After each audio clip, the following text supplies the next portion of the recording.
ધાર્મિક માન્યતાઓ અનુસાર મોહિની એકાદશીના દિવસે ભગવાન હરિ અને દેવી લક્ષ્મીની પૂજા અને ઉપવાસ કરવાથી જીવનમાં તમામ ખુશીઓ આવે છે. ઉપરાંત વ્યક્તિને બધા પાપોમાંથી મુક્તિ મળે છે. મોહિની એકાદશીના દિવસે ખાસ સ્થળોએ દીવા પ્રગટાવવાથી દેવી લક્ષ્મી ઘરમાં આવે છે, સાથે સકારાત્મક ઉર્જા મળે છે.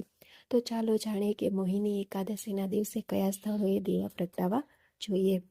નાણાકીય કટોકટી દૂર કરવા માટે જો તમારા જીવનમાં નાણાકીય ઉર્જાનો સામનો કરવો પડી રહ્યો છે, તો તમારી સમસ્યાથી છુટકારો મેળવવા માટે મોહિની એકાદશીના દિવસે ઘરના મુખ્ય પ્રવેશદ્વાર પર ઘીનો કે તેલનો દીવો પ્રગટાવો. એવું માનવામાં આવે છે કે આ ઉપાય કરવાથી નકારાત્મક ઉર્જા દૂર થાય છે, ઘરમાં સુખ, સમૃદ્ધિ અને શાંતિ આવે છે અને આ ઉપરાંત તમને નાણાકીય કટોકટીની સમસ્યાથી રાહત મળે છે.